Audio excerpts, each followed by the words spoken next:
For my thesis project, I decided to investigate the conditions of exiles in Siberia and how different their experiences were based on their wealth and status in society in the 19th century. For my thesis, I used the written accounts of 4 individuals who were in the Siberian exile system and came from all walks of life and time.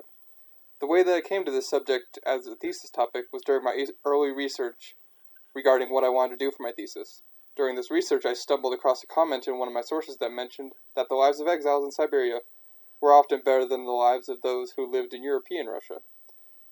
This made me begin to examine the exile system in the 19th century, and I began to discover that the conventional ideas that we are fed about the exile system being harsh and unforgiving were often only part of the story, while the majority of exiles sent to Siberia in the 19th century lived almost normal lives unless they were in the minority class of convicts that were accused of harsh crimes such as murder or theft.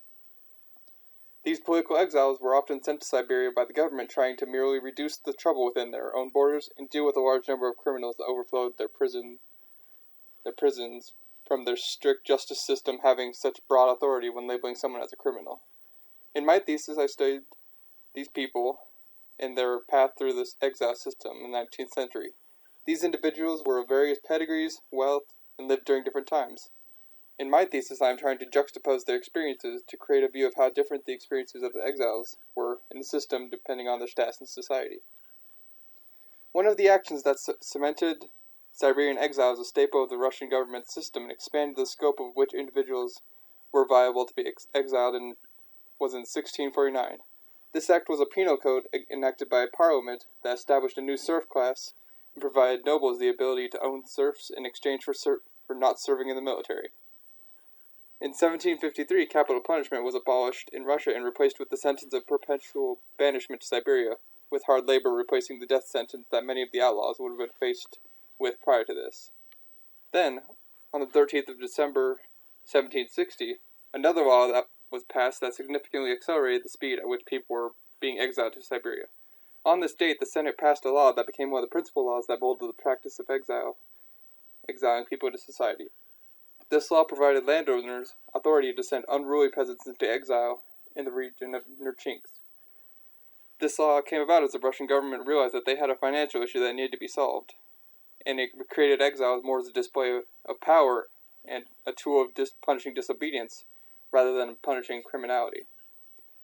In Augustus von Kotzebue's autobiography, he says that foreigners have been led to entertain such erroneous or at least imperfect ideas of what it is called being exiled in Siberia. What he then begins to describe is the various types of exiles that exist within the exile system. There were multiple categories of exiles that were labeled as such depending on the extent of the privileges denied to them, and upon the length of exile that they were being sentenced with. The first group of exiles were composed of those who had committed particularly egregious crimes and whose sentences had been confirmed by the vote of the Senate, and were usually labeled as hard-labeled convicts.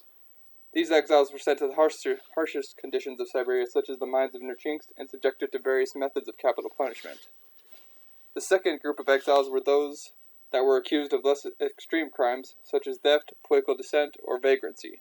These were usually sent to exile villages to live with the general populations of Siberia for the duration of their sentences. The largest category was called administrative exiles. The exiling of this group was usually decided by their communities, or their owner in the instances of serfs, where their owner controlled the decision. This group included those exiles that were banished by the order of the courts or by order of the executive, and were not allowed to return.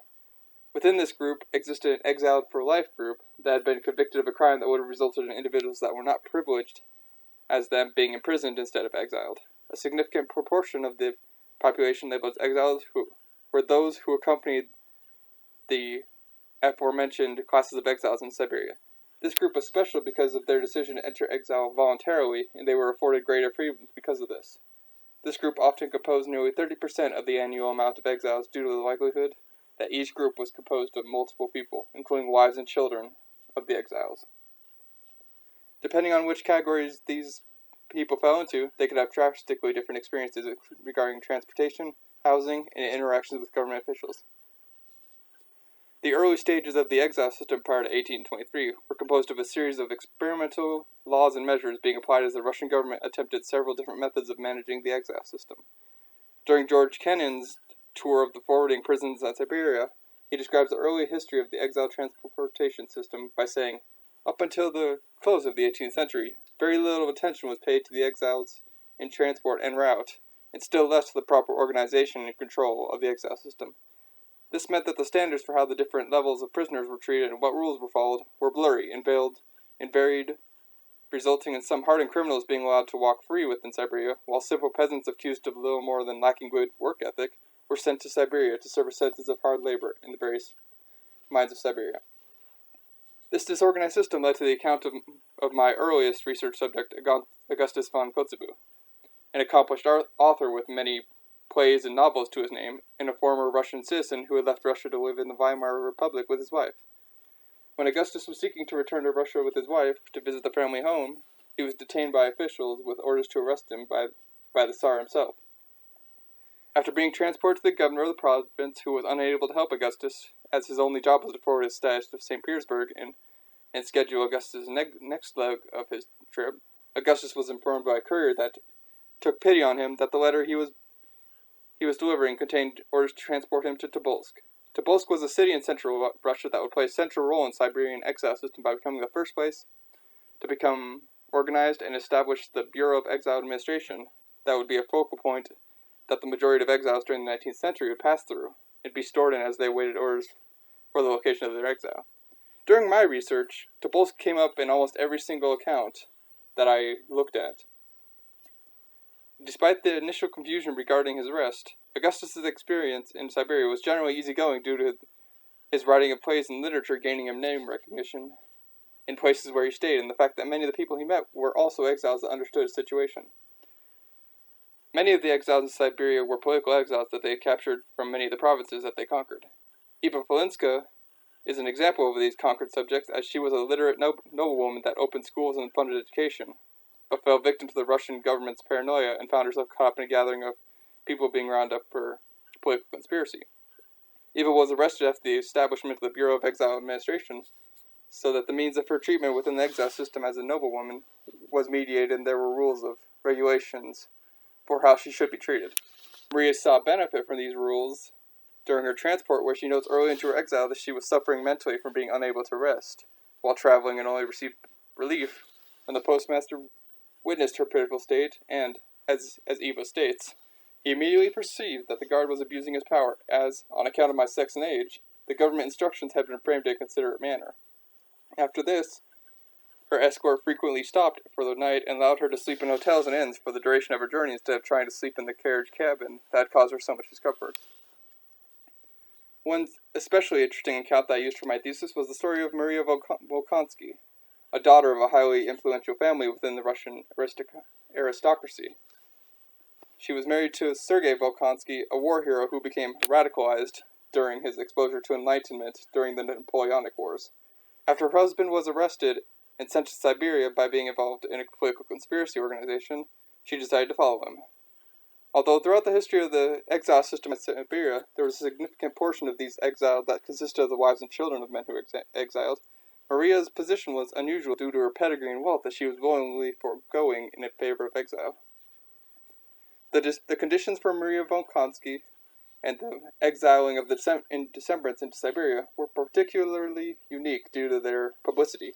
The Tsar was put into a particularly difficult position when dealing with the Decembrants because they were all wealthy elite who held particularly esteemed positions and backgrounds in Russia's aristocratic court prior to their insurrection.